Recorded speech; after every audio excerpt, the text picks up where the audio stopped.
miracles to happen. Leave room the for moment miracles. I chose to leave room for miracles to happen, no matter how much I plan or how much I want or whatever I want to do or the places I want to go or who I want to become, I leave room for miracles to happen, because the more I am myself, the more magical things happen to me. I'm just doing me. I'm not in competition with anybody. I'm just doing me, the best version I can be of myself. Is what I want to do. I'm here building relationships and partnerships with people who rock with me. Everybody is not out to get me. I stopped having to believe in that a long time ago. And I think as a culture, we do feel like everybody's out to get us sometime, because in the past, they always were. And now we're at a space where it's like, no, I know who I am. I know what I'm doing. And I'm in this space because I'm supposed to be in this space. My light, your light, our light. People believe in our vision. We were given these visions for a reason. People want to see that come to pass. It's not that they're always trying to take from us. And I think that we need to move out of that space. And some people really, really want to see us succeed.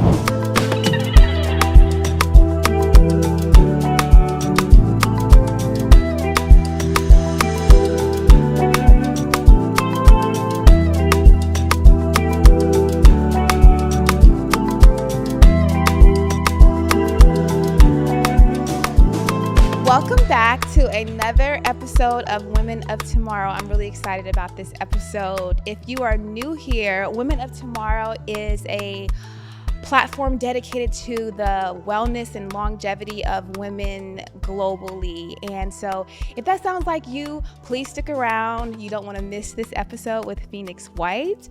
Also, tap the like button right now. If you've already been here and you know what we're about, tap the like button right now. It helps us out so much. Share this video, follow, do all the things. And yeah, here we go. Phoenix. Thank you so much for being here. I'm literally so happy. I feel so good. Yes. You look beautiful. Thank you. So do you. You know, I've been looking at you. I was like, oh, look at her skin. No, I'm ready. I'm excited. We're twins today. Definitely. Sistering right now. I love it. Wow.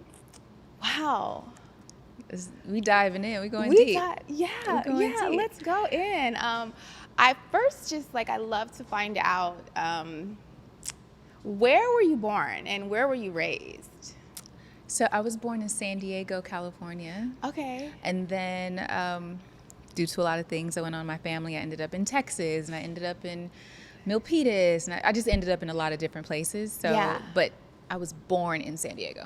And does that still feel like home, like San Diego, or are you just like no place, everywhere is home, wherever you make it? You know, it's so weird. No place actually feels like home. It's like opposite. So I just go wherever I feel like I'm led to go, and then I make the most of that place. But I don't ever feel like, oh, this is where I'm gonna stay forever.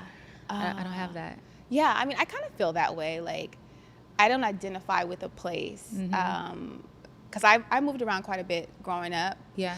But I would say I have lived mostly in the South, but Atlanta, I've lived here the longest. And even still today, like I'll say, yeah, Atlanta is home, but at the same time, like I could see myself in many different places. It's a good base. Like I feel like right now I'm okay. Like I don't have that itch to I gotta get out of here, you know. Explore. Most times I'm somewhere and I'm like, it's time for me to go. How long do you normally stay places, even from growing up? Like, what was the time period? Because mine was 2 and 3 years up until I was an adult. Yeah, I would say, well, okay, so my main place where I grew up was San Diego. But we moved around a lot. My dad was in the military. Got it. I ended up in foster homes. I ended up living with different family members, so we moved around a lot. So it's kind of normal for me to be in movement. But I would say after about a year and a half, maybe a year and a half, I start wanting to move. And even if I don't move cities, I will move homes, because I feel like I will have outgrown the space that I was in. Yeah. So I have to move to another place. It's so weird. But it feels natural for you to do that. Does it feel necessary? It feels very necessary. So right now I'm getting ready to move. We've been in our house in Atlanta for a year and a half. It's time to go. Oh. So we're moving next month. And you're staying in Atlanta though? Right now. Okay. I'm okay. That's what I was like, I'm okay with it. I'm not feeling that I gotta go, but we're moving houses. Got it. You know, so we've outgrown the space that we're in right now. Yeah. We need a new energy, new everything, and we sort of like get rid of a lot of stuff and we reset. So it's really cool. There's so many things that are in my head No, right I'm now, here and I for wonder it. where to start. This will lead into who you are right now. Okay. But I want to first learn your living abroad and how that changed your perspective, having a global perspective. You sold everything. It says, I'm looking at my notes, but you sold everything and moved to Asia. And you worked with orphanages, living outside of what you call the Western matrix, which I can relate to so much, and being deep in service. Yeah. How did that? What called that? What prompted that change? So I was a television producer and photographer for a really long time.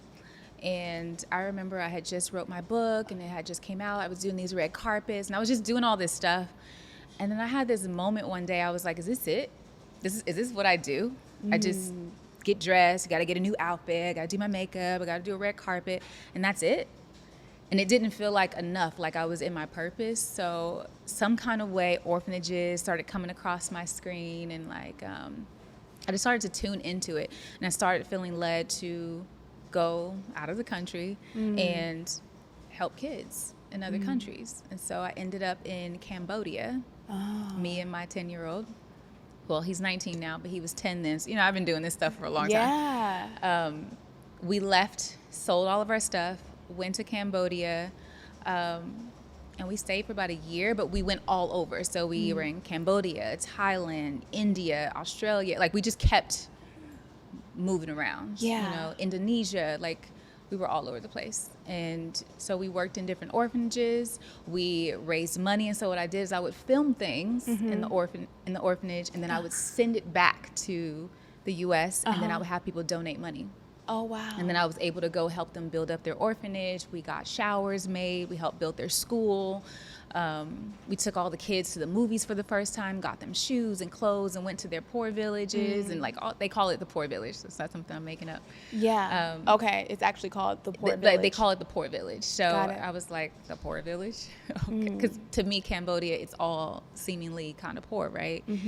But the kids that would come to this orphanage for school, they lived in this like more poor village, and like the houses were made out of like paper mache. Like they were sleeping on boards, like on the floor. There were no window. It was interesting to see, but they were so excited though to invite me into their space. Just to go visit.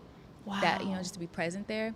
And so we sent a girl to college that was there, working at the orphanage. So we did a lot of work there, which was really, really dope. Yeah, and you having a 10-year-old. He was 10 at the time. He was helping? Yes. He was right in there with Mom. He was right in there. He was lifting stuff and helping, nail boards and helping teach the kids English. He was doing all the things. So why Asia? Is there a family lineage, or is it what was it that said Asia? I don't know. It was just like, I was like, okay, is this it? And then I looked at something. It was like, oh, I'm supposed to go to Asia. Okay.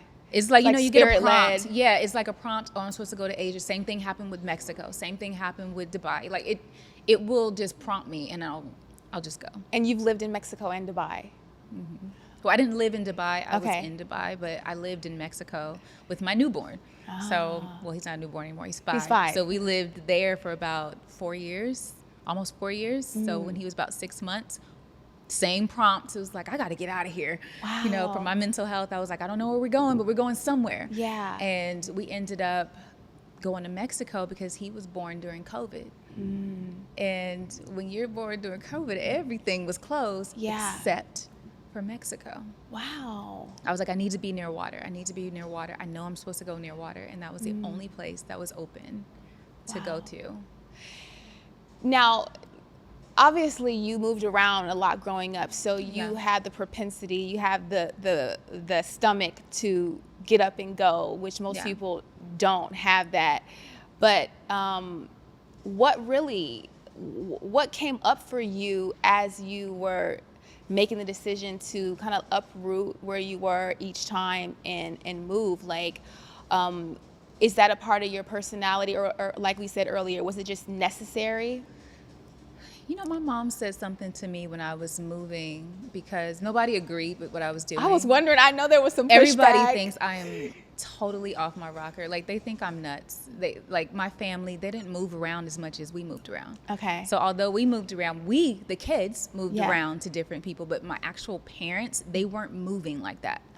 So it's different. Okay. Right? Okay. But what happened to me was my mom one day, when I told her, I was like, Mom, I just feel it. Like, I'm supposed to go there. Like, I have to go. I have to go. And she said, then you need to go. She was like, you never know. You may be the answer to someone else's prayer on the other side of the world. And I thought about that, and I was like, maybe somebody is praying for me to show up. To help them, and I'm the person that just answered that call and decided to go. You know? No, and I'm a firm believer in, if you don't do your part, you're holding up somebody else's purpose. So really when you big on when you get that feeling, act on it, or at least explore it. Explore it, at least. I'm an actor, you know, I'll act real quick on it, but explore the thought, because then different things will start coming into your field. You know, you'll start seeing it everywhere. It's kind of like when you notice a car, and all of a sudden you see that car everywhere all the time. It will start kind of like appearing and showing itself to you, like, okay, maybe I could do this, or maybe I should do this, and maybe this is where I should go. This feels good. You know, I follow what makes my soul feel most alive, even if I'm afraid. It's like, I don't know what we're doing. This is some crazy shit. But you feel alive in it. But I feel alive in it. Like, nothing is telling me don't do it. It's like, you know, you got to go. You have to do this. You have to do this. And even if I'm not completely sure what exactly I'm going for, because most of the time I have no idea why I'm going to these places. I find out once I get there. You find out once you get there. I call it follow the whisper. Follow the whisper. Oh, wow. I know that. I'm so glad I'm talking to you about this, because you have so much experience in it. I know that there are so many women, so many families who have already gone abroad, have already decided to pack up and leave and pursue a new kind of life, a new kind of living. So I see those kind of videos on social media and things like that. But there's also a lot of people that are getting that whisper, but are not. They're shutting it down, or they're just kind of, just ignoring it. And I think it's important that, like we were just saying, explore it at least, right? Like, when things come up, give it a moment to live. Like, let it live a little bit. I'll say this. It's not the easiest path. So, yes, I will up and go, but it's tough sometimes. So it's I can understand the fear and the reservation and going, but also I have ended up in the most insane, beautiful, mind-blowing experiences because I live my life that way, and I'm able to do it more, and I trust it more because I've tested it more. So every time I do it, I trust it more. You know, I'm like, oh, no, the universe got my back. You know, or God got my back. Like, I know it because I've tested it every single time. I'm still here. You're still here. Okay. Like, and thriving. I'm still here, and I'm still moving, and I'm still growing. I'm still expanding. I get a new gym every single time I go to a new place, because there's something that place has to offer you that your current environment won't give. And so I learned so much, and that's why even my son, it's like the experiences that he has, no one could ever take that away. He's been to more countries and more places than any of his friends. Or family members. I can imagine. I can imagine. Can you share what you would say some of the toughest parts? Because you know you have the beautiful parts and the breakthroughs and the expansiveness. What are the toughest parts? Navigating language. So you have to learn how to speak in a universal language, which is tone. You know, like, even if I'm talking to you, I don't know, you don't know what I'm saying, I don't know what you're saying, your tone and your energy and being able to use your body, like being able to communicate outside of words, you have to learn how to do that. Learning how to be more patient, And there's also a lot of fears, like different countries like India, like people are very close, like very aggressive sometimes in your face. You know, they'll walk up on you and they'll look you up and down like this close. You know, there's, animals and camels and, giraffes and tuk-tuks and cars, like all in the street going at the same time, and it's scary. Like I had to hire somebody just to walk me across the street because I was so terrified to walk across the street in India. Yeah, I get it. Because they don't have the same type of boundary set or protocol. Making money, like taking care of yourself. So it's really like faith moves and how you do it now. It's way less expensive. You can get a whole meal for like $1.50 or something. Wow. Right here it's like 30. Yeah. So it's coming up with, okay, how are you going to live? How do you navigate it safely? I also have my son. So I had to navigate it safely. I had to do my research. And then there's some pitfalls. There's scams. There's all kinds of. Yeah. So you have to go into knowing that, okay, you're in pursuit of a beautiful life. However, be smart. Yeah. Be smart. Yeah. Understand that there's light and darkness in all situations. Everywhere. And you just have to really, really be present. Listen to your spirit. If something don't feel right, be like, no, I don't like this. Well, this is good. This is good. I'm glad you're sharing this because so many people, I think, are ready to at least explore. They should, though. It's like once you leave America, the world is so different. I was about to ask. It's so different. What was, like, I know, like, you were just saying, like, about the Western matrix and being able to see beyond that and reflect back and be like, whoa, like, what are some of the things that really hit you when you were like, wow, there's so much else going on? Yeah, when I came home, I remember I had to go into therapy when I came back from traveling through Asia for that time period because it was hard for me to relate to people here as much because I felt like they were so ungrateful and they had so much and they wasted so much because I was in these third world countries, right? And I was just like, dang, like they have no idea. So I couldn't have certain conversations with people because I'd be like, you're like, I was really judgmental. You were judging it. Okay. Yeah, because of what I had seen based off of what people had access to here, and so go ahead. I was going to say, not having gratitude can really have you live in a miserable life. You realize how much you don't need when you travel. When I lived in Mexico, I didn't even buy clothes. We went to our meetings in sarongs and flip-flops. My son didn't even have shoes, but one pair of shoes until we moved back to America. We didn't watch TV. We didn't have a TV. We were outside exploring and all these beautiful things. I think sometimes in America, you lose access to the real connection that you have with the planet and with people in general. Getting to know people just because, not because like, oh, so what do you do? Yeah. That's the first question people ask here is, what do you do? Instead of like, hi, what's your name? Yeah. What do you like to eat? I What do you like to do? Question. Yeah, it's people wanting to genuinely learn about who you are, not what you do so that they can navigate how to treat you or where to put you. It's so beautiful. I got to really also get to know myself a lot more because I didn't have all the things that I needed to do in order to make myself feel like I'm something more or like or feel enough with all the stuff. So I got to the point where I didn't need stuff. I didn't wear makeup. I didn't have to overly do my hair. I didn't have to get dressed. I didn't have to go buy a new outfit to go to a thing. You know, I just was me, and that was enough. And so growing into who I am on a soul level, I like to deck out and stuff, but you didn't have to feel good about you or to feel like you are special or to feel like you are worthy or to have any of those feelings. Like, you just got to be yourself.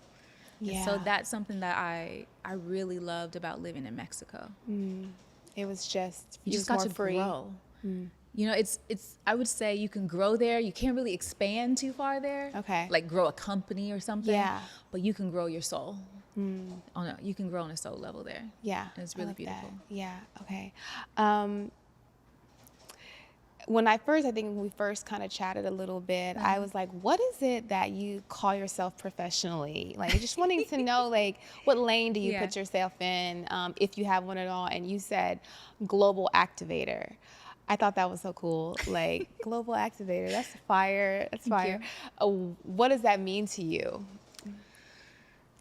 A global activator to me, so let me explain it from sort of the beginning, because I have so many titles. Okay. And I got really tired of trying to pitch myself. Like, I just don't have a desire to pitch because myself. you were a TV producer, so there was a lot of have pitching. So many things, you know, it's like author and photographer and, you know, facilitator. It's just this long list of stuff, right? Yeah. And I was like, who am I really on a soul level? I activate people. I activate them on the soul level. I plant seeds that grow in them. I help people to become more of themselves, or to see more of themselves, to activate more of themselves, to fearlessly walk in their purpose. Like that to me is what I do. Rather we're having just a regular conversation, by the time you get off the phone with me, your vibration will raise. You know, you're going to see something differently. Like I help to grow people, you know, in a way where they become more of themselves. And so I'm able to do that. I'm able to see and know and what to say to be able to help people to become more of themselves. Yeah. And I love that. Okay, I love that, because Yeah. when you, being the person that comes in and helps people, you know, discover their growth or practice, you know, get into that, do you choose, or are you very spirit led? Like, how do you discern who you're going to pour into, who you're going to give your time and wisdom and medicine to? Yes, I'm very choosy, very selective on who has access to my energy. Because I think that's something we've been talking about, the sacred energy, these energy exchanges. And I think that we've been socialized as women and even men to, you know, be of service. And that's true, right? Like I'm very fulfilled when I help and give. However, it's not to the detriment of my soul and my being, you know, like talk about that, you know, because you're choosy. So that's a boundary for you. So for me, I like to say that I love to be of service, but I'm not a servant. Okay. You know, like I love to help people, but I don't have to. So I still get to have my own life and do my own things, because I used to give to the detriment of myself. You know, I would set myself on fire to keep everybody warm, you know, and it was starting to mess with my own mental health. And so now I'm I have a little bit more boundaries. I'm a little bit more selective. Yeah. And, you know, I could be kind of, I have more of this wild, you know, side when it comes to how I coach. Like I'm not for everybody. Okay. You know, I'm not the babysitter coach. I'm very like straight up in your face, very raw in my coaching style, because I'm not a babysitter. You know, my ministry or my medicine is for people, for leaders. It's for people who are ready to move forward, not want to be babysat. They want the instruction. They want somebody to just walk with them, but they're ready to actually do the work. And some people want to be babysat. So I can't babysit. Yeah. I can't babysit. Right. I just don't have time for that. You know, I have my It's own not family. it's not the best use of your time. It's not the and best energy. use of my time, and I'm just not interested in that. That's not what I'm here for.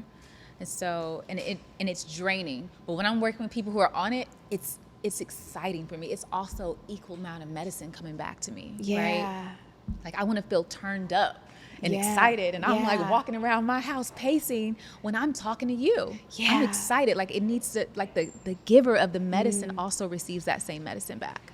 That is, yes. So I have to feel good when I get off the phone with you. That is so important, and I just want to take a moment to I hope everyone watching hears that it is not okay to not feel good about your interactions with people. You know, like obviously life happens and we're Yeah. learning and people are mirrors and there can be like some chaos, right? Yes, for But sure. I think that what I'm learning in my own life, the more that I allow myself, is just that things can feel good a lot more than we expect it or allow it. Like, we think we got to suffer through love. We got to be struggling. You got to be ride or die. And it's just like, you know what I'm saying? Like Yes. you can position yourself to where you receive just as much as you're giving. I have to. Everything that I do, I'm receiving something.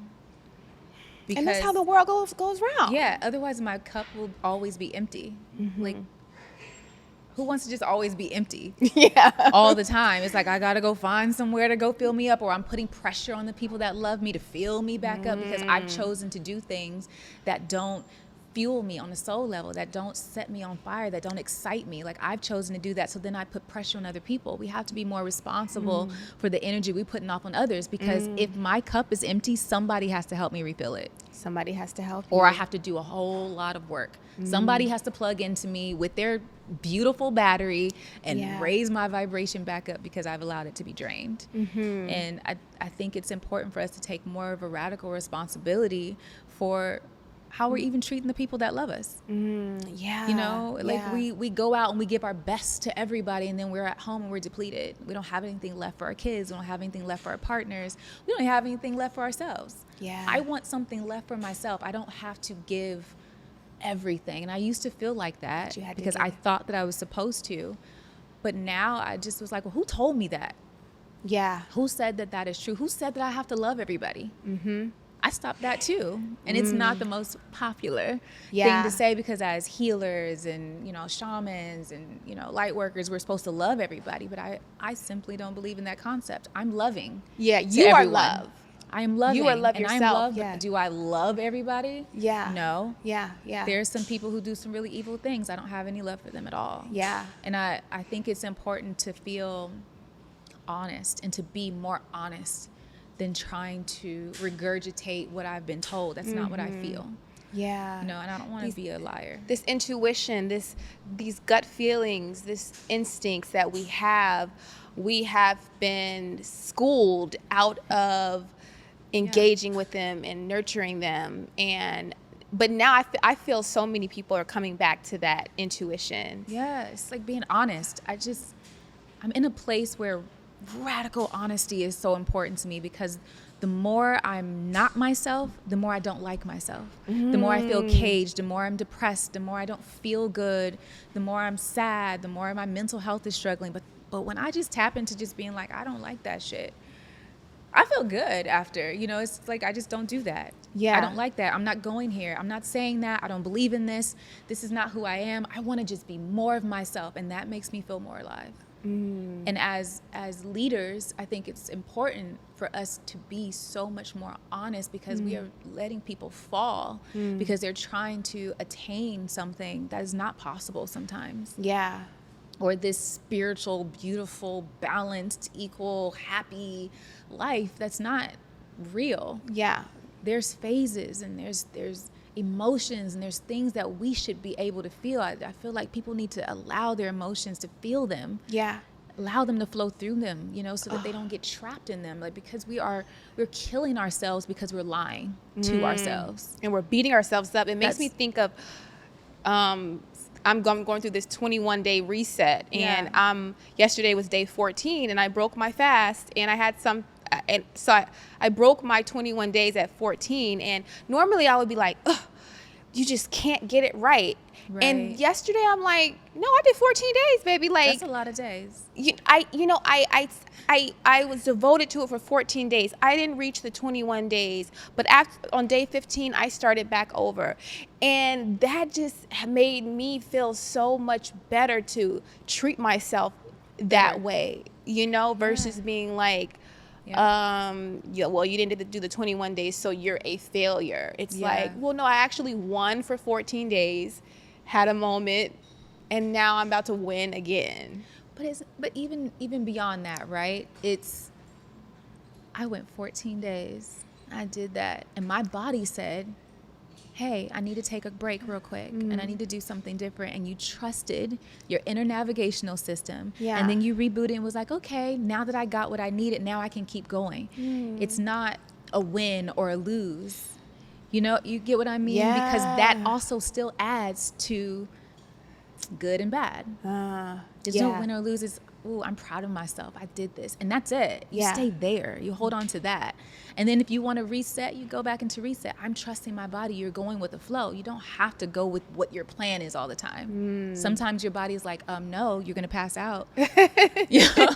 Yeah. We need some salt or So we true. need something. Like Yeah. you listened to your body and you did what you needed to do or what made you happy in that moment. Yeah, I And then wanted when to- you decide to go back into it, you will. Yeah. Or you did. Yeah. It was fun. I agree. I want to circle back to something you just said recently about we being careful how we treat people that we love. Yeah. Putting a lot of strain and weight on them, and also always being so empty because you're giving. I was just having a quick little conversation the other day about people that do not take care of themselves. They don't take care of their health. Yeah. And then as they get older, either it's their spouse or their child who has to Take care of them. sacrifice their life to take care of a ailment, a aging or dying or whatever person in their family. And that person still in that process refuses to take the advice, do better, get better. And these family members are torn because they're like, I can't leave this person, but that person has left themselves. Yeah. They have abandoned themselves. So what can you do at this point? So what's your question? Because I can go in so many ways with this one. I feel like I just want some insight from you on how unhealthy that is to think that it's okay to be in that cycle on both sides. To me, that's a form of selfishness and abuse. Sometimes people, they will put themselves in predicaments that other people have to save them from.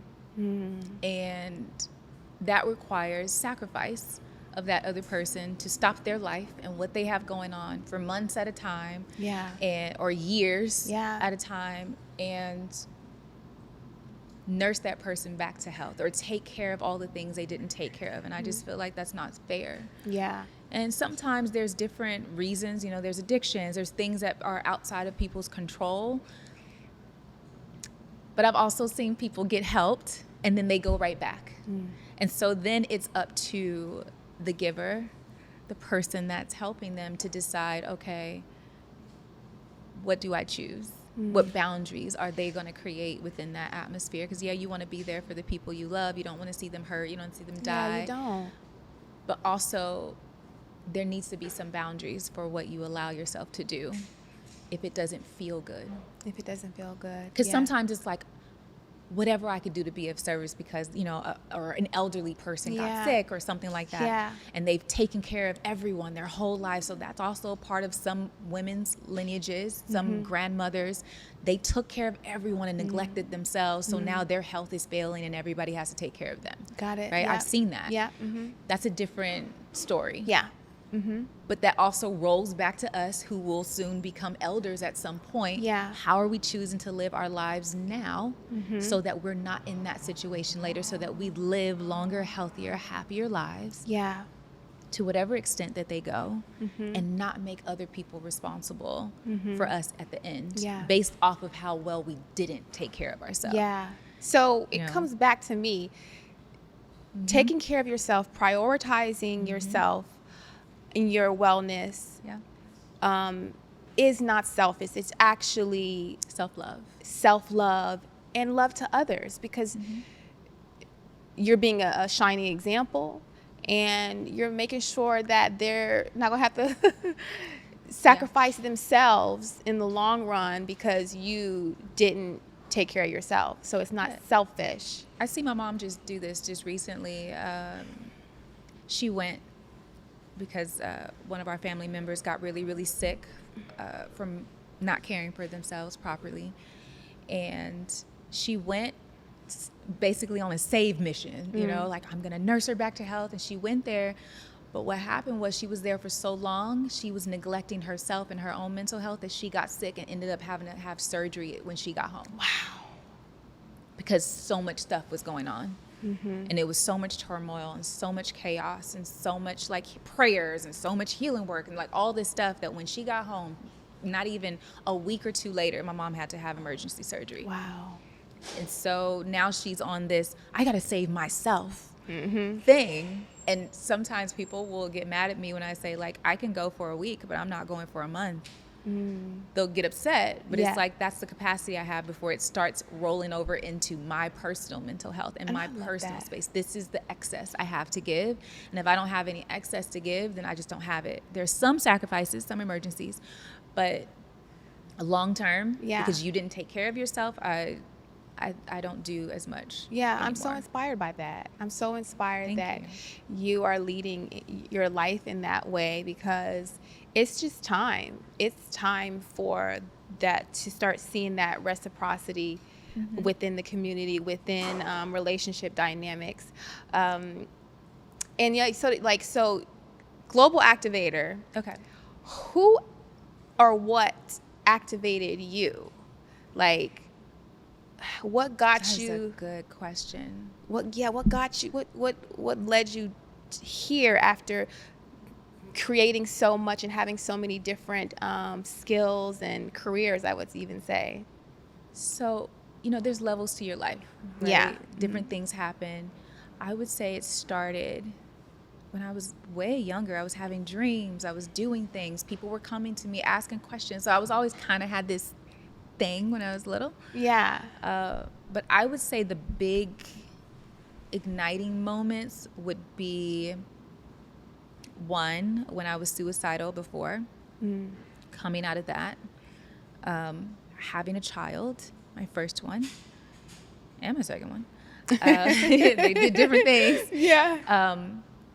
Definitely having brain surgery, like survival kicks you into something different. Like when you die and you come back to life, it does something different to you on a soul level. Can we talk about that? Yeah, Can sure. we talk about, because you literally said dying and you died and you chose to come back. I did. What was the brain surgery? What happened there? I had this this thing in my head that looked like a rubber. Have you ever seen a rubber band ball? A rubber band ball? No. Where it's like it's like a ball of a bunch of rubber bands, okay, yes, right? yes. So it looked like a rubber band ball in my brain where your blood can't go through. So it's called an AVM. Our arterious venous malformation. So AVM. And it's where your blood vessels and arteries form a cluster in your brain and they're malformed. So they didn't quite form properly. So this was from birth? Or did it form as you were living? I don't know. Okay.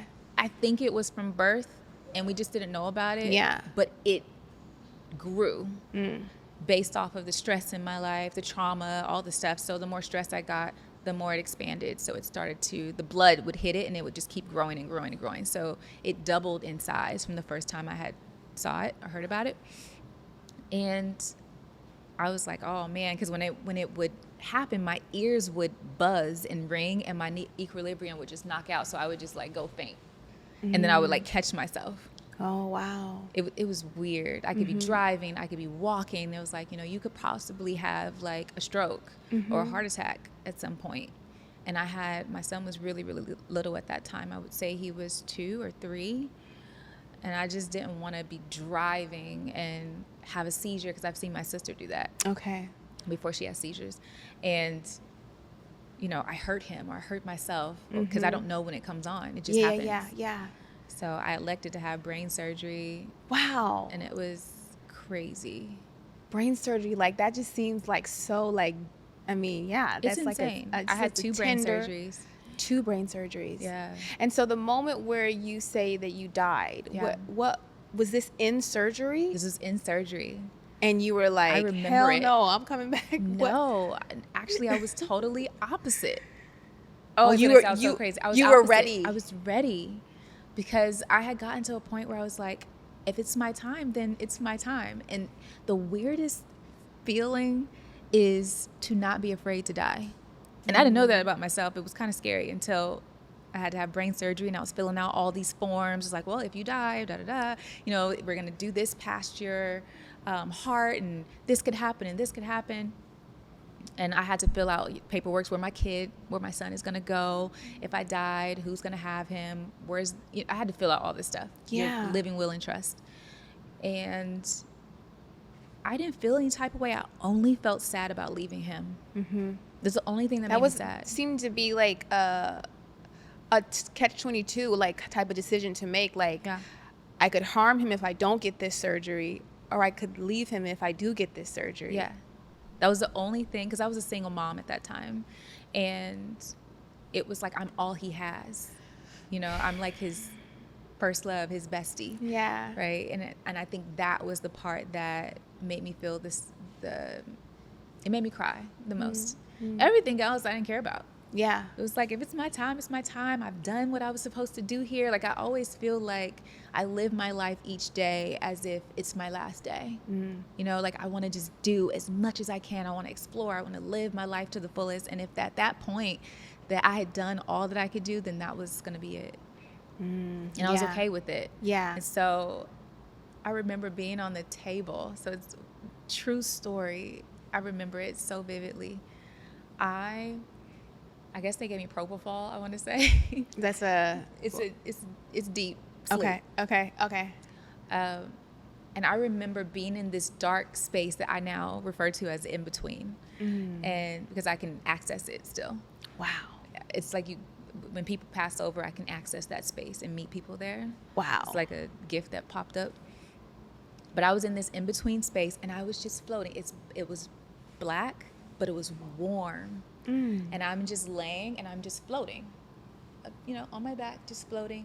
And it was the most peace I had ever felt. I wasn't thinking about nobody. I wasn't thinking about family members, kids. Like, no one really existed in that moment. There was no emotions. It was just like, oh, this feels so good. I don't want to leave here. This is amazing. And then I started hearing someone calling my voice, and I was like, nope, I just want to stay right here. Wow. I don't want to go anywhere. I don't want to listen to whatever is calling, because it was so faint. It was like if somebody was calling you from down the street. Oh. Right? That's how far away it sounded, but you could still faintly hear it. But the more you pay attention to it, the closer it got. So I ignored it for a very long time because I loved where I was. Oh. And then I started listening to that voice, and it just snatched me back into the operating room. Wow. And the doctor was like, you scared us. And he was like, we've been calling you for a long time. And I was like, I know, I was just ignoring you guys. That's what I said when I woke up. Wow. Crazy, man. Right? It was because I was going to stay. It felt so You were good. going to stay. Yeah. That's so deep. Like, oh my gosh. Okay, so wait. You mentioned that you were suicidal at one point. Yeah. This was prior to the brain surgery? Yeah, this was after I had my baby. Okay. Actually, it's been a few times. Okay. It's postpartum. Okay. I was suicidal right after I had my first son. Mm-hmm. And then the second time, where was I? I was in Los Angeles. I didn't have any money. I didn't have anywhere to live. All my stuff was in my car. I was homeless. With my baby. Well, he wasn't a baby, but he was a little bit older. And I remember I was just like, I'm going to just drive out into traffic at full speed or drive into a wall or something. I was living in a motel. Wow. Off of Hollywood Boulevard. And I was just like, I don't want to be here anymore. I'm tired. I'm over it. I'm tired. Yeah. You know, I just was tired of all the things that I was going through constantly and trying so hard and, you know, over and over and over. And I was just done. And I remember I called one of my friends. Called 3 people. I called the suicide hotline, and they made me want to jump off a cliff. Are you serious? Yeah. Wow. I was shocked, not to say that this is how they all are. Yeah. Just at that time, whoever I talked to, they were patronizing me. Well, are you trying to hurt yourself? Are you good? You know, it was like patronizing. I just needed someone to care, right? Or to just kind of slightly pull me back from the cliff a little bit, right? And so I called my other friend. He's like, what are you doing? why are you doing that? And I was just like, I don't want to talk to you. And then I called one more friend, and she was like, hey, she was like, if I call someone, will you go see them? Like, she didn't try to like make me feel anything. She just stayed on the phone with me. And I went to see I think it was a therapist. No, it's a psychiatrist. I saw a psychiatrist because they were different. My mom's a psychiatrist, so yeah, I went know to see that a psychiatrist, and I was shocked how much better I felt. And she was like, I can't put you on anything because honestly, with what you're going through, anybody would feel how you're feeling. So I don't even want to put you on medication. You don't even need me. You're just having a rough time. Yeah. You know? Yeah. And when I walked outside from meeting with her, it was almost as if the sky went from gray to sunny. Like I could see actual colors, and I was like, wow, it's sunny here. Like you could, like, it's crazy how your mental space can change the colors around you. Or what you perceive the colors to be. Wow. Yeah. Yeah, And that makes sense. It changed everything. And this was this, I guess, second time that you were feeling suicidal. This was in the midst of pursuing your like Hollywood dreams and that kind of thing. Yeah, it was not even trying to pursue my Hollywood dreams. It was just being a single mom and not having anywhere to live and trying Not so having a hard to like village or- take care of myself and not trying to be on everyone else and just trying to do it on my own, and feeling like I kept running into walls. I was blacklisted. I was going through all kinds of shit that I felt like was so unfair that it just weighed on me. I couldn't take it anymore. Yeah. You know, and Yeah. thank God I didn't. Like I was able to move past it and Yeah. figure out like what the actual cause and issues were. So you were able to kind of step away and observe Yeah. the emotions versus drowning in them, continuing to drown in the. Yeah. Sometimes all you need is for somebody to say you're not crazy. That's all I needed for her to say. She didn't fix my problem. She just listened to me with no judgment and said, you're not crazy. Anybody would be feeling what you're feeling if they were in your shoes. Wow, that's so true. all she said to me. And it was like, that's Yeah, it. that's such a big thing. There was nothing else. I mean, that's a small thing that's so big when you feel seen, when you feel validated, even if it's just from one person or the smallest stranger, then it's like hope appears. Exactly. And that's all I needed.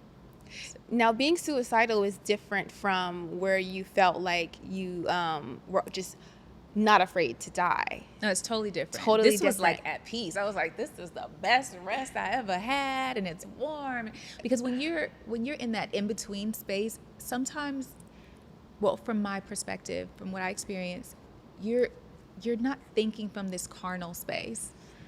It's just you and you. There's not all these family members. There's not all these people you're thinking about. There's not these missions, and like there wasn't all of that extra stuff. It was just, I like how this feels. Yeah. This feels good. This feels like rest. It's the most peace I ever felt. Like I feel so good. It's awesome. Yeah. That's what it was. I think I was fighting for so long that I hadn't rested. I didn't know what rest or peace really, really felt like until that moment. So do you think it's a state of mind or awareness that you would encourage people to explore? Because it sounds to me like you surrendered in a way that almost like when someone files bankruptcy, they're just like, I ain't got it, and I'd rather just like let it go, let all of it go. And that kind of can help reset, or at least take people down a different path of how they want to live life. I think people should look at their life. If they need a vacation from their life all the time, then that's not the life you're supposed to be living. You know, Facts. if you're always drained and not charged, like tired, you could be tired because you worked hard, but it's like, this was fun. Yeah, you know, like, oh my gosh, I just made something so dope. I'm super excited. Like something that gives you life. It can exhaust you, but still gives you life at the same time. That's when you know you're in alignment. And I think this is the cause of a lot of people's mental health issues. This is why when I do ceremonies, people have, like, the number one box they check off is, I have anxiety and I take medication for anxiety. Ooh, yeah. 90% of people take medication for anxiety that come to see me. It's like, why is that? Like, That pressure, man. it's a lot of pressure. That anxiety is coming from something that's out of alignment. Something. You're living in the future of something. You're worried about something. You're nervous. You're scared about something. You're not present. You're not living in right now.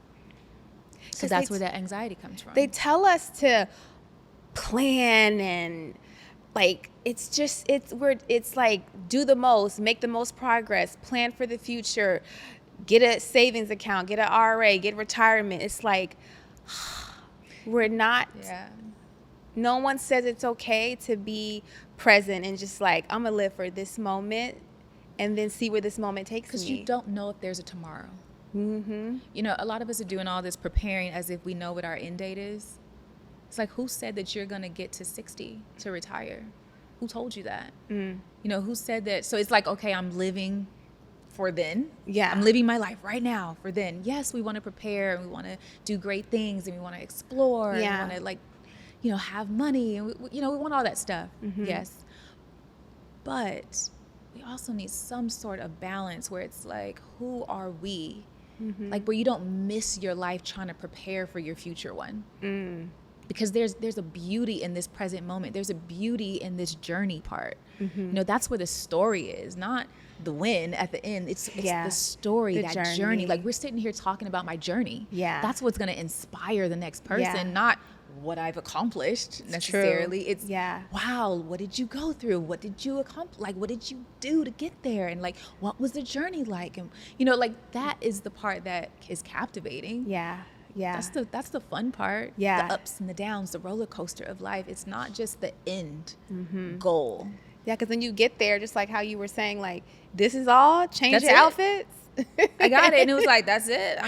I know many people that have done that. They've accomplished great things. And then they're like, oh my God, I don't know what to do next. I don't know where to go. And then people who have accomplished great things become depressed, become lost because they didn't dig into the journey of it. So they didn't develop. There's so little that they developed within themselves that was well-rounded or holistic. Yeah, and even if it's not just holistic, right? Like, what do you want to do?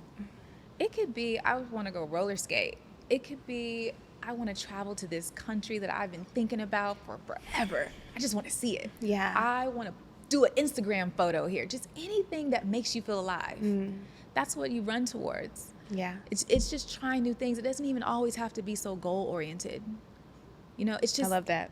What's fun? Like, I think a lot of us are missing fun too. Like, what do you like to do that's fun? What makes you laugh? When's the last time you laughed out loud? What about that medicine? Yeah. You know, and I found I hadn't even laughed for a long time, like a couple years ago. And I was like, dang. When I laughed and I cried, I was laughing at something. I was like, oh my God, when is the last time I laughed till I cried? Yeah. When is the last time I was so grateful I cried? Like, was so grateful. Just went down this list to where it brought tears to my eyes instead of it being like, oh, thanks. Thank you. Yeah. Like, not even letting it land. Yeah. Or the prayers that you prayed years ago, how they showed up now, and you're just like, yeah, you know, on to the next thing. Yeah. It's like, when are we ever present in the moment? Like, when is this moment enough before we go to the next? And that is what I've been working on, even within myself and with my family, with my kids. Like, just watching my son, just his voice, nothing extra, just like, he has such an interesting personality. And I just sit there and just stare at him, just being present in his moment of explaining a dragonfly. Yeah. Just something simple. It's like not missing every moment because you're working so hard on your future. Yeah. Like, some things are just precious and beautiful, and just being present is something that we miss a lot of. Yeah. And we can't get it back. Yeah. Those years are going by so fast. We can't get that back. Can't get that time back. It makes me think of the way that I've viewed heaven and hell for so long. It's just like heaven is right now, or hell is right now. Like, it's not just like this destination. I'm here. I'm creating, co-creating whatever I want to experience. I remember I told somebody, we were talking about heaven and hell, and I was like, I hope people don't get mad at me, but I was like, heaven sounds really boring. It's just the pearly gates. When I thought about it, I was like, that sounds really boring. It was like, okay, we're just going to be in the pearly gates in the streets of gold. And what are we doing? Do I get to create? Do I get to draw? Did I get to go travel? What do I get to do? Right? And that's when I got to the point where I was like, I'm not going to live my life to die. Basically the heaven. Yeah. I'm not living my life for a end point or for a heaven. I'm just living for right now and what I want to create and experience and what makes me feel loved and what I want to explore. Like, that's what I'm doing right now. I'm not living to die or to get into heaven or to get into some other place. I'm just living for today, and I'm being the best possible person I can be. I know that I'm anointed. I know I'm in my purpose, but am I pushing it so hard to get into a heaven? No, I'm doing it because I'm being present in today. That's why I'm doing it. Yeah. Not to earn stripes to get somewhere. You're deeply tapped into the journey of it. Yeah. Yeah. Okay, I feel like I've been on the same topic that's turned into several different topics, but I want to. You mentioned leadership earlier, but I want to talk about leadership, like leadership and spirituality, and being I would definitely call you a leader in the spirituality world as we know it today, as many people know it today, with ceremony and activation and all those things. I want to talk about the dark side of spirituality and leadership. What have you learned about it? A lot. So in the psychedelic space, that's a whole thing in itself from just the spiritual space, and from the other hand. So do you want to go into the psychedelic part of it, or you want to go into just spirituality as a whole? I want to go into the spirituality as a whole. Okay. Yeah. So when it comes to spirituality as a whole, I feel like we have a responsibility, those of us that have chosen to step up to the plate to help others, to lead or to help direct or guide, whatever we want to call ourselves. We want to call ourselves healers, light workers, teachers, coaches, whatever it is. We have put ourselves in a position where we have to be more responsible for how we lead. And I found that a lot of leaders are leading from false identities or using what they're doing to feed ego. And when you do it to feed ego, it's not authentic. My coach, she always says, make sure you're operating in clean medicine. And what she means by that is when you're doing something, make sure that you're not including your shit into somebody else's journey. Make sure you're checking yourself. You're doing your own work. You're searching yourself. You're not just on a power trip using, who you are in the moment, the fact that you're a leader, to exert power over others because you're not willing to do your own work or being in someone else's stuff or telling them what to do. I've seen a lot of leaders, teachers, preachers, facilitators, all across the board that are not living what they teach. And that's okay to a degree. But it's not when it's making people feel as if what they're doing is unattainable for them, where they feel like, I'm always messing up, I can't get it right.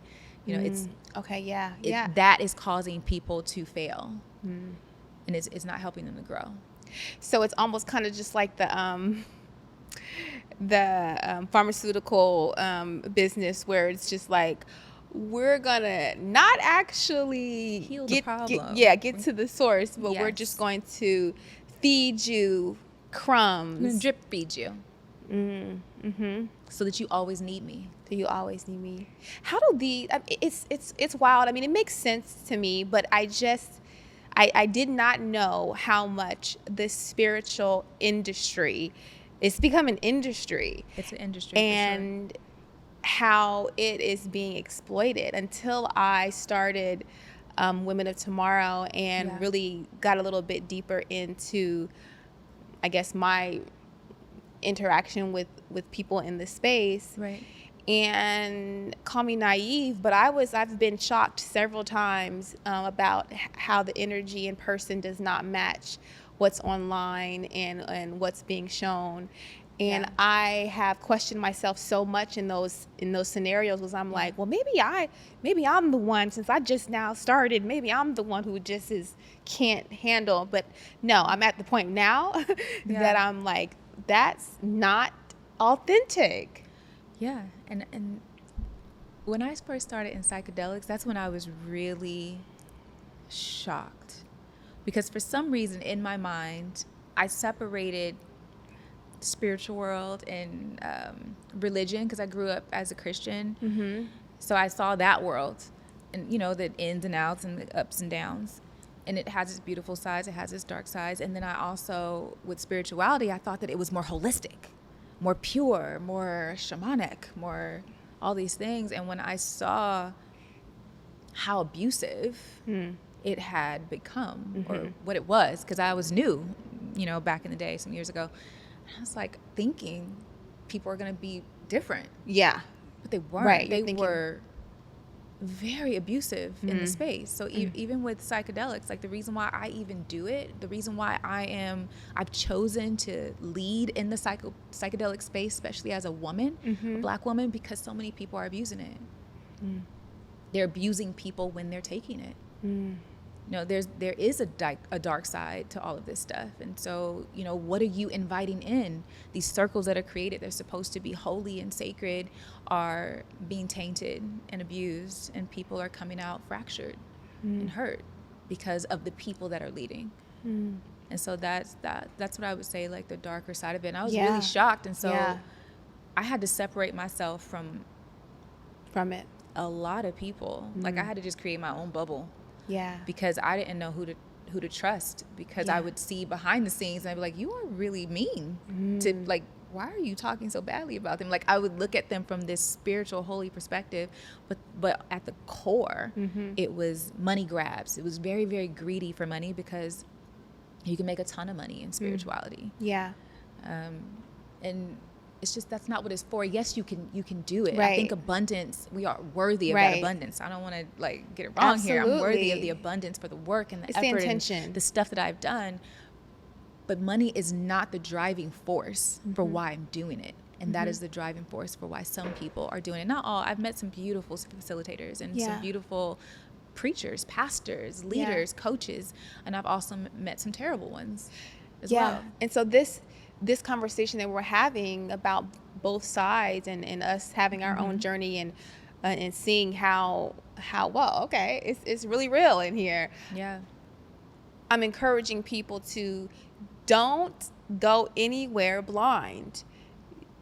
Ask questions. Don't be an autopilot of, you hear the word spiritual, just almost like where you see on a box of granola bars, it says all natural. Yeah, baby, look at those ingredients. Look at those ingredients. So it's like we're getting gaslit by these words. Yeah. And we have to constantly check what's going on around us. Exactly. You have to do your homework. You have to be able to ask questions. If somebody wants to work with me, ask me questions. Like, I don't want people to come to me and don't know what they're doing. Yeah. I'm constantly like teaching. You said, you like to work with people who have already kind of started so that they can. Yeah, but they're even ready. In plant medicine, most people have not. I'm their first person. Okay. With plant medicine. And as far as coaching, that's a whole nother thing. Okay, like, got it.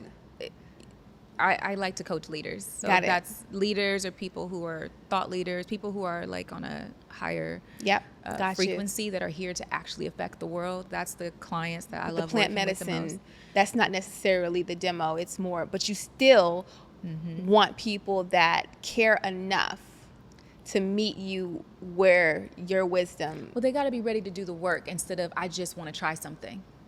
I'm not the try something person to come to. This is a ministry. This is spiritual. This is a ceremony. This is not, I'm just going to watch you take some plant medicine. Yeah. No, you have to come here for a purpose or you don't get approved to even go. Yeah. Like, so that's what I've chosen as far as my path and why I do it. I will not do it just because. Would you say that's how you're like redefining leadership in spirituality or spirituality and leadership? How would you say how are you intentionally redefining it for yourself and then letting that spill out to the rest of us? For me, it's being radically raw and honest. That's how I'm redefining spirituality. If I want to cuss, I will. I'll say, oh shit, or I would say, fuck that shit too while I'm coaching a client. That's what I'll say. As spiritual as I am, I'll say that because that is the mantra for today and that's what they need. I'm not a regurgitator of what holy is supposed to sound like. Mm-hmm. I am being. Mm. I'm just being the essence of who I am, mm-hmm. and whatever is flowing through me at that time, that's what I'm doing. And I think that's how I'm redefining, I guess, leadership and spirituality is by really, truly being honest and being myself.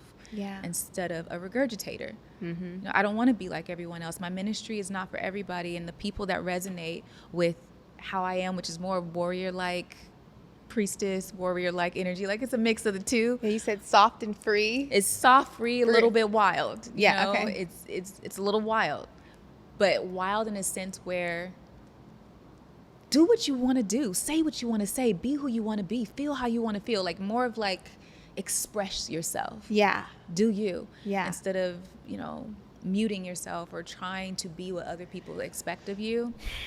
I have grown out of that. And everybody doesn't like it. Mm-hmm. But I found that the people I'm for, they love it. Yeah. And I love me more when I'm myself. And so I only want to be around people who appreciate me being me. Mm-hmm. Yeah. And that's it. Like, I stopped trying to be a part of other people's crowds or audiences or doing what other people do. It's like, hey, if you want to rock with me, rock with me. If you Same don't, for cool. Me. Yeah. I've just lost that desire to fit into a box that I was meant to burst open. Yeah, absolutely. It's important because it's so often that have you seen that little picture where there's the little girl has like a teddy bear in her hand and God's trying to take it from her? I think so. And she doesn't want to let it go, but he has like a big one behind his back. It's like making room. So sometimes you have to, almost always you have to be able to release where you are in order to have room for what's coming. Yeah. The moment that I chose to leave room, I call it leave room for miracles to happen. The moment I chose to leave room for miracles to happen, no matter how much I plan or how much I want or whatever I want to do or the places I want to go or who I want to become, I leave room for miracles to happen because the more I am myself, the more magical things happen to me. The more I don't have to follow the normal rules. I don't have to follow the regular rules. Yeah. I can go from here to there. I don't have to go from here to here to here to here to here to here to here because I leave room for miracles to happen so somebody can just put me there.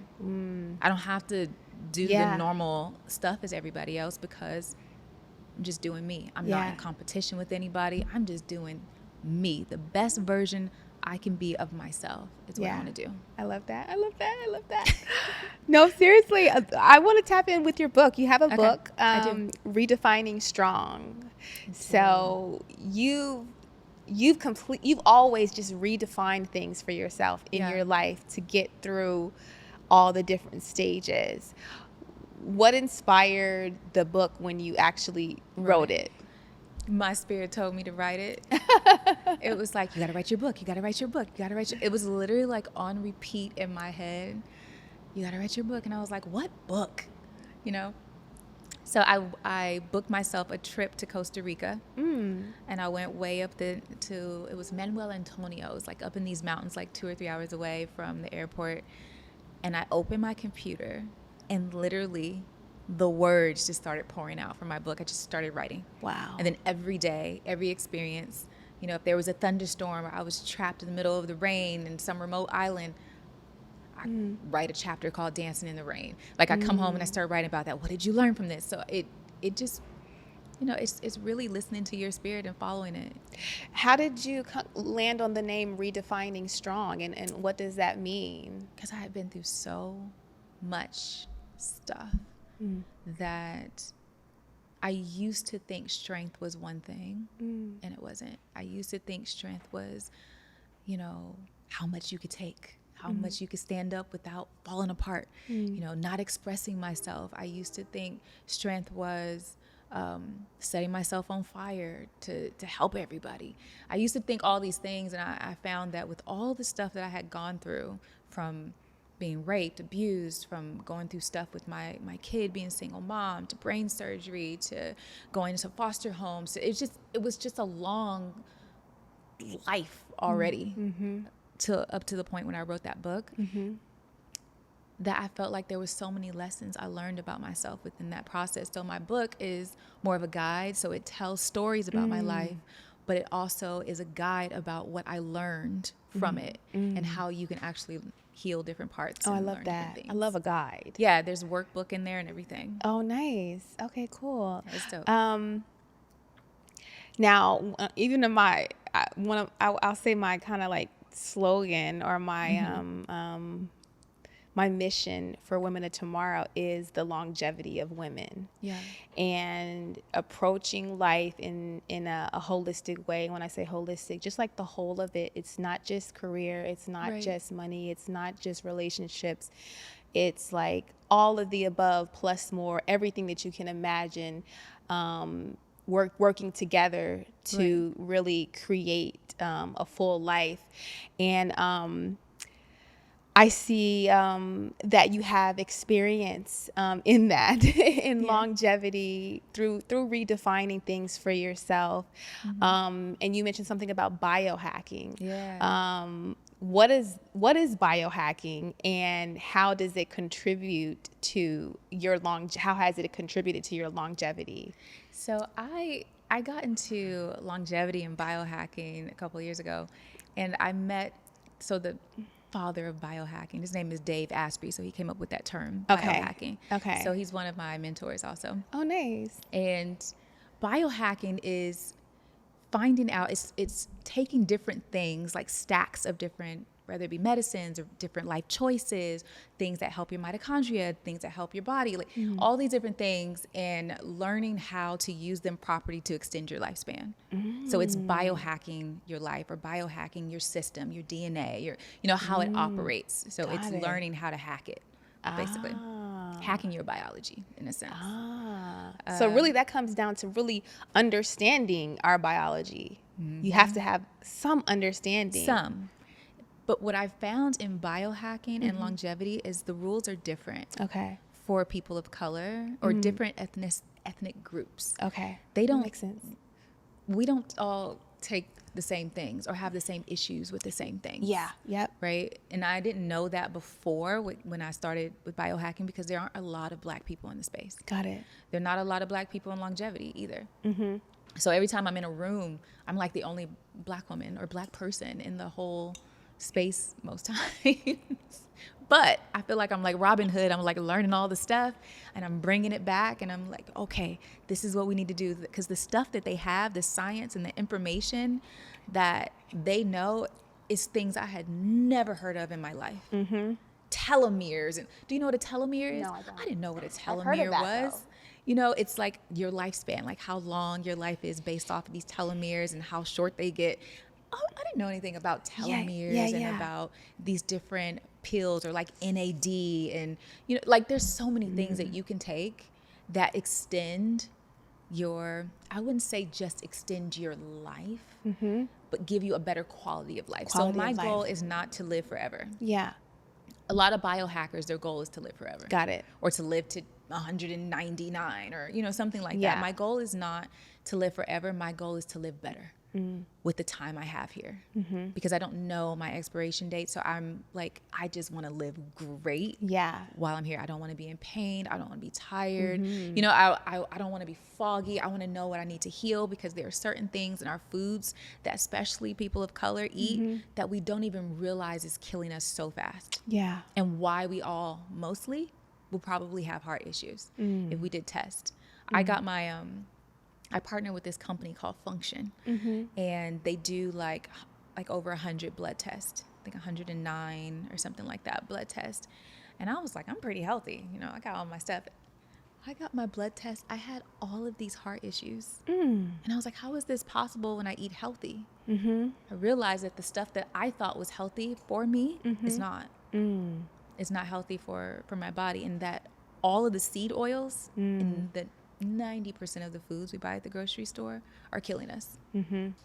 Literally. If you look on the back carton of something, if it has more than 3 ingredients, or it says canola oil or safflower oil and all these other things, those things are causing inflammation. Inflammation is killing us. Yeah. Chicken is one of the ones that we love, which most people love. Yeah. Chicken causes inflammation. Yeah. It's like, okay, if you stop eating chicken sometimes, or just do it once a week if you have to, your body will significantly start to change. Yeah. But you know, I have these conversations about health and wellness with several people, and it really comes down to whoever cares to change will change, and those who don't truly care to change, they'll live their life based on their choices. Yeah, but some people really don't have the information. They don't have the information. They don't have the information because this is not being taught to everybody. Yeah, it's absolutely not. These spaces Telomeres. that I've ended up in, it is very tight knit. Either it costs thousands and thousands of dollars to even get into the room or get into the conference. You know, I went to a conference that Dave Asprey had. That conference was like $8,000. Wow. To go to that conference. Everybody is not going to be able to afford to go to an $8,000 conference to get that information. So somebody has to bring back the information. This is not like regular stuff that you're hearing about. This technology and this stuff that they're using. Now, some of it is like, that's some bullshit. I don't have time for all of that stuff. You know, but some of it is like, this helped me overnight. This I took last night and this was great for my body. You know, I took NAD+. I woke up feeling great. I took this stuff from my mind by Qualia, and oh my gosh, I'm so much more clear and so much more focused. And there's mushroom extracts that you can take that give you more energy. There's cordyceps. There's all kinds of things that you can take that can help you. It's just people don't have the information. They don't have the information. They don't have the information. That's so true. I think they want to do better. I think people are trying to do better, but even some of the stuff that we're taking or using is that we think is good for us. Like peanut butter. Used to love peanut butter. I know it's very inflammatory. Who would have thought peanut butter is inflammatory, or peanut butter has mold mostly on most of it? That most almond milk in the store is only 4% almonds. Yeah. No, nobody knows that. They're thinking, oh, I'm not doing dairy. I'm drinking almond milk. But if they look at those 50 ingredients on the back of the almond milk, and they wonder why their body is inflamed. Yeah. And so it's we don't know. We're trying. I think people are trying. No, people are definitely trying. And everything's so connected. If we can start to get to a place of where we're not in this corporate or career rat race, so focused on the goal, then maybe we can free some of our mind up to be able to dig a little deeper, because a lot of times people's like, oh, if they see a post about don't drink dairy milk, okay, I'll just go get some almond milk. But it's deeper than that at this point, you know? And I know people get frustrated with just everywhere they turn. Oh, this is bad. This is bad. This is so bad. Much stuff. It really is. I mean, that's the time we are. That's where we are in the world today.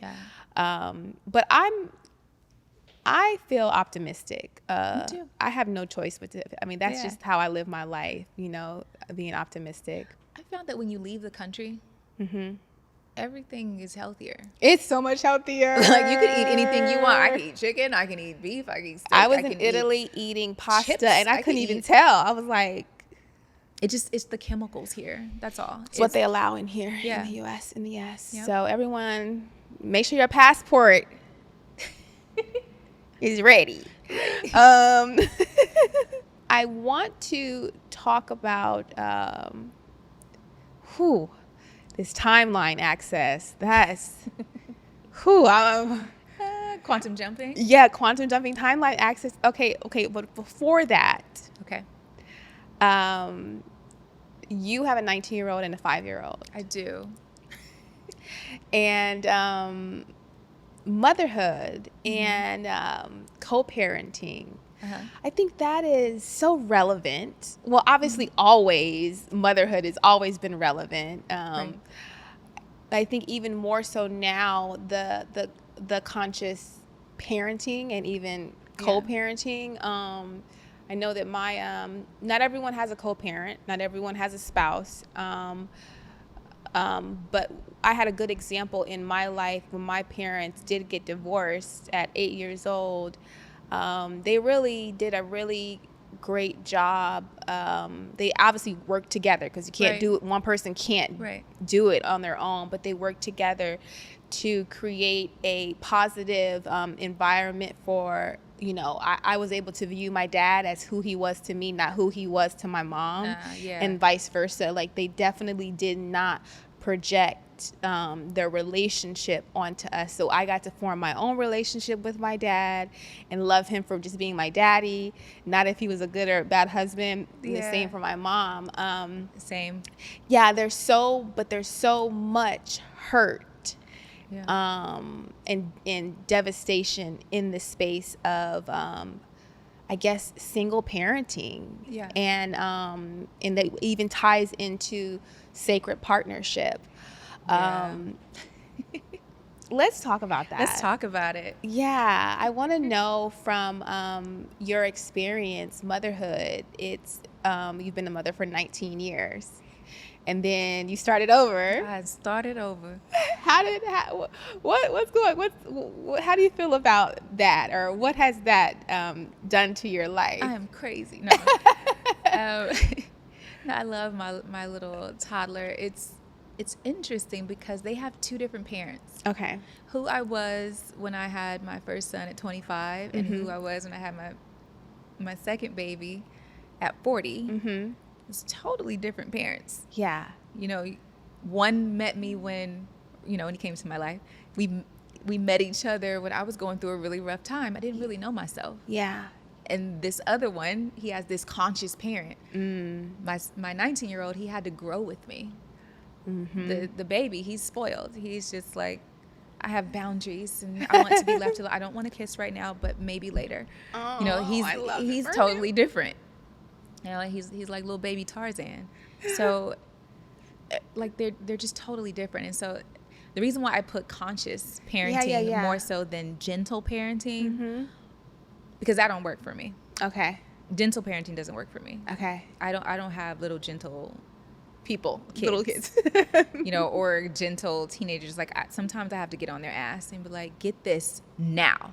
I don't care what you're doing. I don't care who you're talking to. Who are you talking to like that? Like there has to be boundaries. Sometimes you have, like, I'm not going to let kids just run all over me. Yeah. But conscious parenting is being aware of how you can affect their mental health at the same time. Got it. Because some people are fracturing their kids in the tone of voice they use.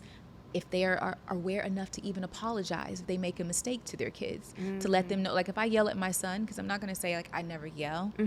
There's moments where I'm just like, stop it. Yeah. Right? Yeah. And then I have to sit back down with him and I have to say, you know what? You don't deserve for anybody to yell at you like that. But it takes conscious parenting to check yourself enough to go and actually apologize when you do something that could be fracturing. Yeah. Because I don't want him to feel like he's afraid of me. So when I yell, he'll get afraid. I'm like, did you feel any type of way? Did you feel like I was going to hurt you? He'll be like, no. So that made me feel good because he didn't feel afraid and hurt. He's like, it was just loud. I don't like when you yell because it's loud. And I'm like, okay, but I had to dig because I wanted to make sure that when I yelled that it didn't make him feel like I can't talk to my mom. Yeah. Or it didn't make him feel like I'm a bad person, or it didn't make him feel like I always do something wrong, or, just there's different things that can come up for kids that when you're constantly badgering or beating them up, Yeah. making them feel like they're not enough can come up a lot, because you're constantly telling them to do something, so they'll feel like they're not enough. Or when they do accomplish something, you're on to the next thing. You're not actually appreciating or celebrating that thing that they accomplished long enough. You're just like, what's next? Conscious. So you are, once again, present. Yeah. And intentional. Yeah. My husband actually taught me how to be that a lot more. Okay. Because I'll go into work focus mode. Yeah. Because I was a single mom for a long time. It was like, I got to get this done. I got to get this done. I got to make this happen. Yeah. And I wasn't as present with my first son, even though he was everywhere with me. Right. He was just everywhere with me. Yeah. But I wouldn't say I was present everywhere with him. Got it. Back then. Yeah. This new one, you don't have a choice. Yeah. You have to be present. He has to have your undivided attention. He's totally different because he was raised differently. You were different. You were different when he was different. inside of you. All those things. I was just doing a journal prompt yesterday where it asked, "When did you start being so hard on yourself?" And what I wrote was, I believe it was the first time I felt like I disappointed my parents. Yeah. And I don't remember exactly what happened, but I do remember they were the first ones that I cared what they thought. And if they weren't aware of their facial expression, if they were caught in between two stressors and I came in between that, and their energy wasn't all just for me, but they weren't conscious enough to realize that they didn't wipe the slate clean enough to address me. But I do remember that those are the moments where I started having to say, things cannot be okay.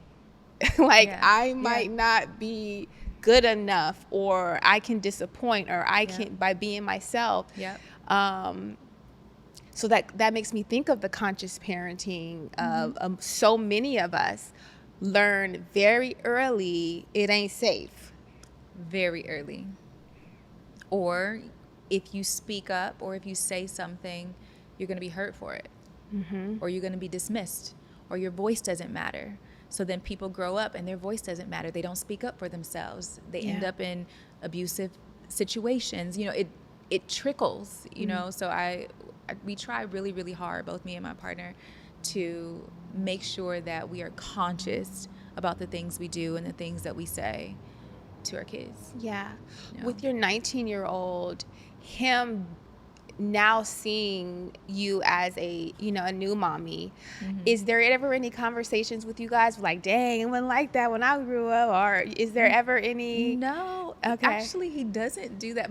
So my 19-year-old we're really close. Okay. We're really close. He's actually a facilitator even in my ceremonies. Oh, wow. So he's been doing it since he was 16. So he's like, my travel buddy. So he's seen the growth and the evolution of me. But to him, I've always just been his hero.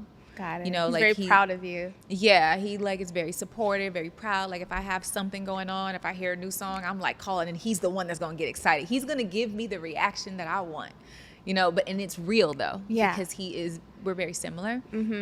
So he's never said like, didn't do that when I was growing up. Okay. He's evolved beyond that kind of. I don't even think he thinks about it. Like, I can't even remember a time where he's ever said that. Now, does he always want to be the babysitter? No. Right. But yeah, well, that's great, because I do see that a lot because I have definitely heard that each child has a different parent, even when you have children back to back, or like a year or so after, you have a different parent based on where they are,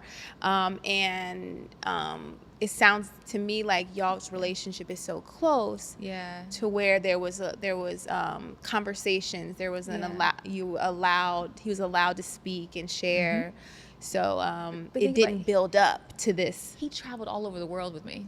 We worked in orphanages, and he was shooting with you in the gym. We did all kinds of stuff. So we have had lots of conversations. You know, as I started doing my own healing work and growing and learning, there were conversations I had. There were apologies I had to give him. Okay. You know, I had to apologize for him not even having his dad originally in his life. Like there were, because I made that choice. Yeah. You know, like I chose that person. Yeah. So I had to make myself responsible for the choices and the decisions that I made even back then. So I went through this process of asking him what makes him feel loved by me.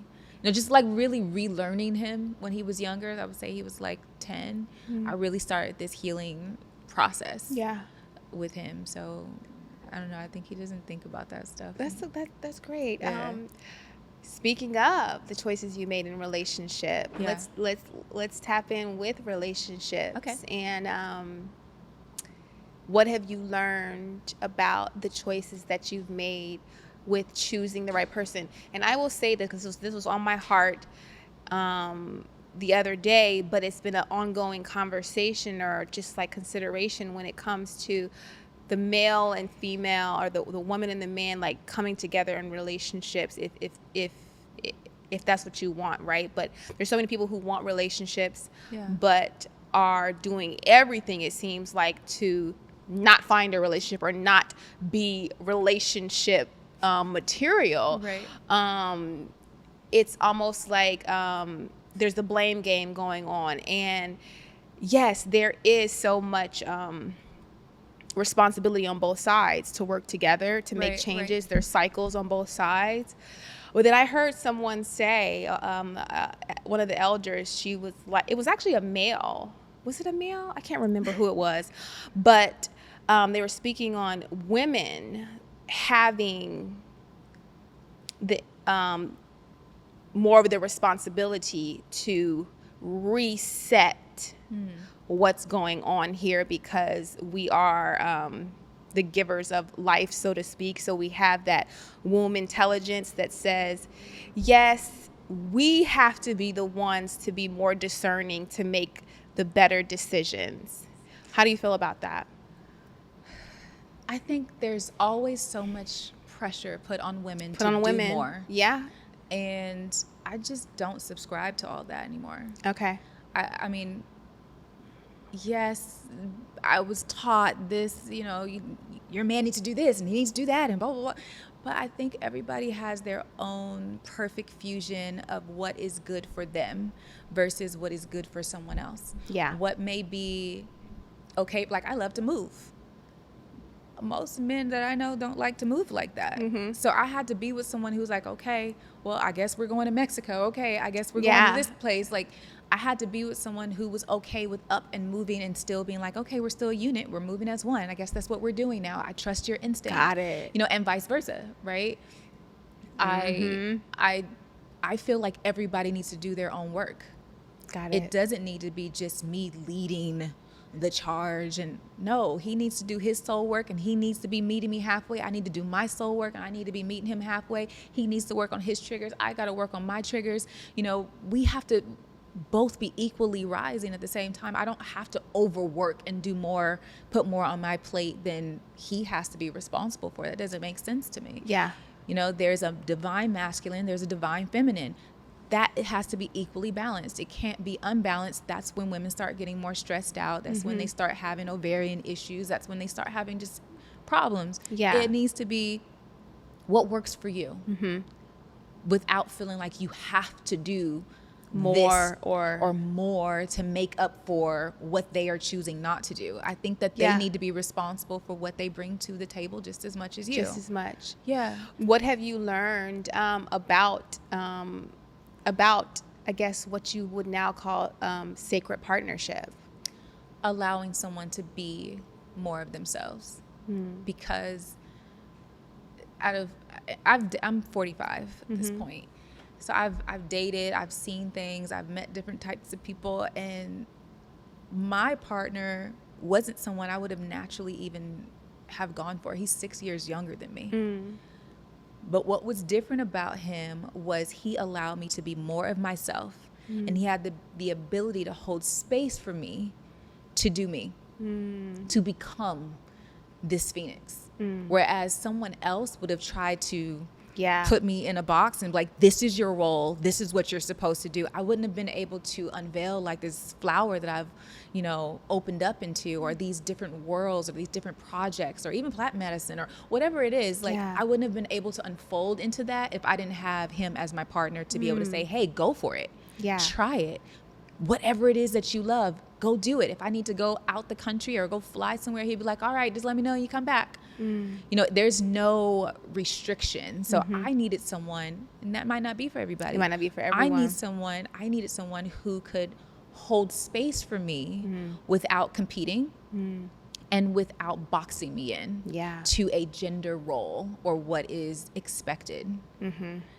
What's expected of me is to become more of myself and to bring that into the family space, to make time, you know, for our family. And to just, that's it. It's pretty simple. It's like, it's very simple. In order to do that, though, in order to choose him and to see him as something that, as a great partner for you, you had to go through your work to know who you are and to know how to live authentically, so that it's like, I can see what's right for me. But I wouldn't even say I knew that fully. Back then. We've been together almost 7 years. So back then, I wouldn't say I fully knew myself. I just knew better. Got it. It was a point where I was dating, I had dated different guys, and there was something that he brought that other people didn't bring, and that was, he just always showed up. He didn't even have to say a word. He just showed up for what was important. And everybody didn't do that. It was like they wanted me to cater and show up for them. But he showed up to every doctor's appointment, everything. He would miss work. He would be, whatever it was, he would just show up for me just to make sure I felt supported. And that was something I didn't know I really needed. To feel supported. But when you started to feel it, it started to feel like, right. I know better. That's how we got together. Not because I was in love and I was like, had all the butterflies. It was, I know I'm not going to find anyone like this that easily, who really allows me to be more of myself. I never had to think about how I looked or what I was doing, or, you know, like, we met helping people, but I never had to worry about any of that stuff. I could just be me. Whatever I said, I didn't have to think twice about it. I was like, I hope I didn't say the wrong thing. I didn't have to think anything. He was just there to hold space for me. He didn't judge me, nothing. He just honored me and held space for me. And I was like, I know better. Because I've been around, and I know that this is not normal to find. It's not the easiest to find. So you knew better. And then that's what I said. I was like, I know better. You had taken some steps, and then God, the universe, just helped you guide. We didn't date. Y'all just got right together? We were working together on our nonprofit and helping people. And then I remember one day I was just like, I don't want to be without you. And that was just it. That's how it happens sometimes. I was like, I don't want to be without you either. It wasn't like, oh, we're so in love. It's like, I just don't want to be without you.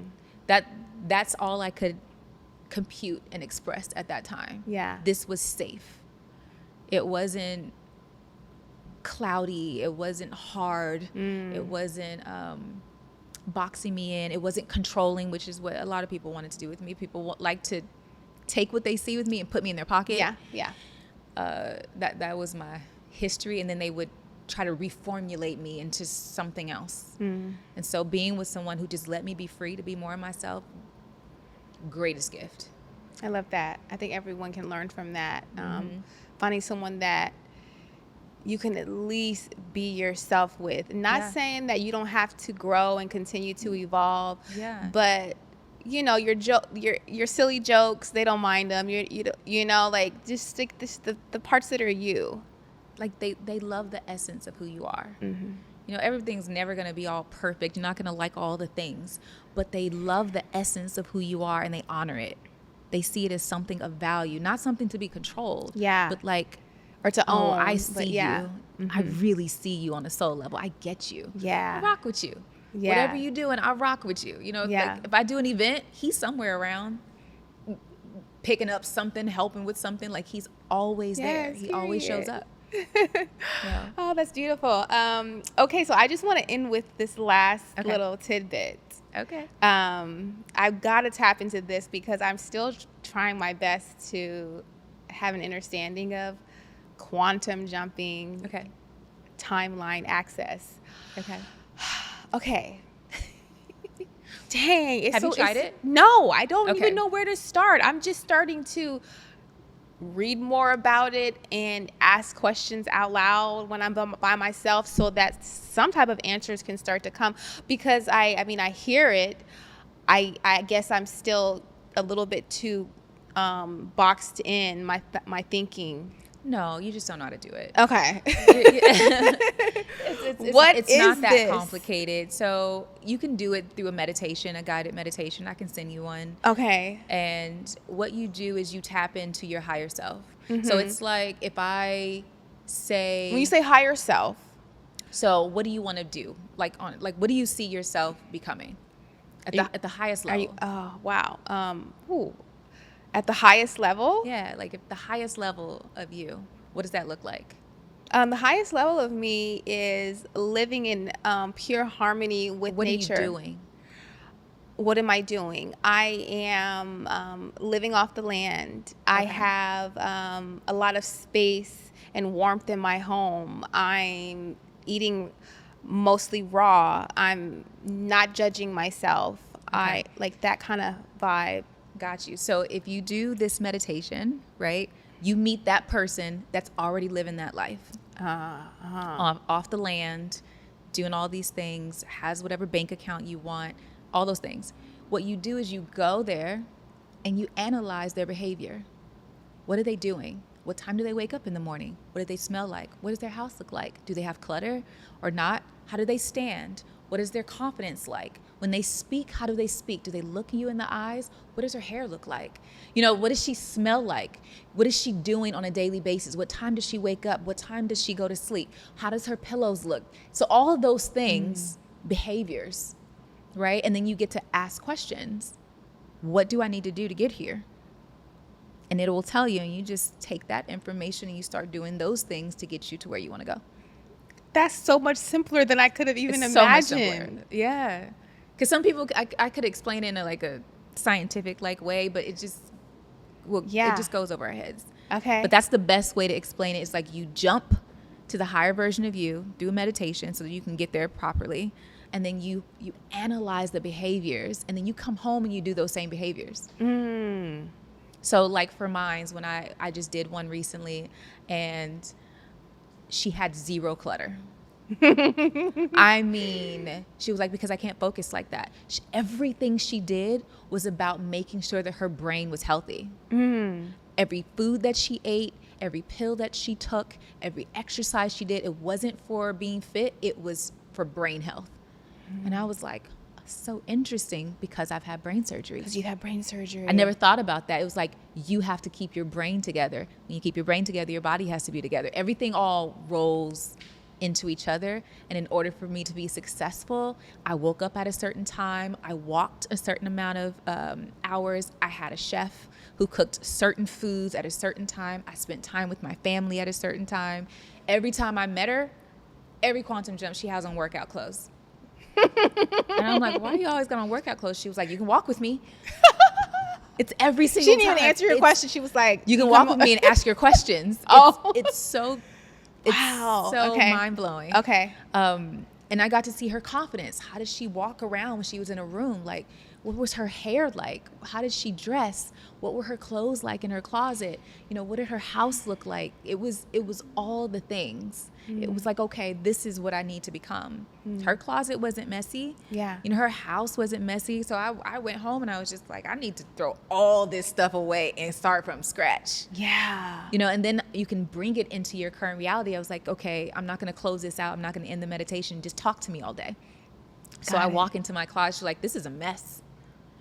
I don't know how you get anywhere with this kind of closet. Ooh. Like, I'll hear it, you know what I'm saying? Because I brought the energy back.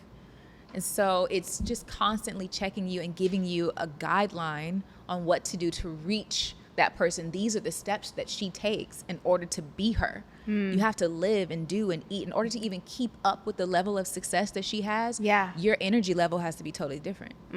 Okay. Or you're not going to be able to make it. Yeah. You're not going to survive her pace. So it's conditioning yourself based off of what she's already doing. Wow. And it's great because it's your higher self. It's not somebody else. It's you. It's you. You see you. You see But you at the highest functioning level. the highest. Yep. Wow, that was beautiful. Thank you for breaking You're that down. I'm welcome. going to practice that immediately. Also ask questions. So like some of the questions, like you already have the $1 million idea. We're already doing it. You just have to finish what you start. You have to stop working so hard on perfection, because perfection, it's like rest in peace to all the perfectionist visions and ideas that never came true because of your perfectionism. Yeah. It's like you have to fall back off of the perfectionism so you can get more things done so that you can get to where you're trying to go. Because that perfectionism can paralyze you if you make one wrong little turn and you're like, then the idea never comes to life. Because you stop. Because you're it's like, never perfect enough. It's never perfect enough. That's another thing with entrepreneurship. When people ask me like, dang, you're always doing something. I was like, I always act. And then it comes as you go, you know? It starts to unfold. Yeah, Exactly. yeah. Oh, wow. Thank you so much, Phoenix. You're welcome. Miss White. Thank you. Thank you so much for being here. This was amazing. Appreciate you. This was beautiful. Thank you. I want you to look at this camera, this one closest to me. This one?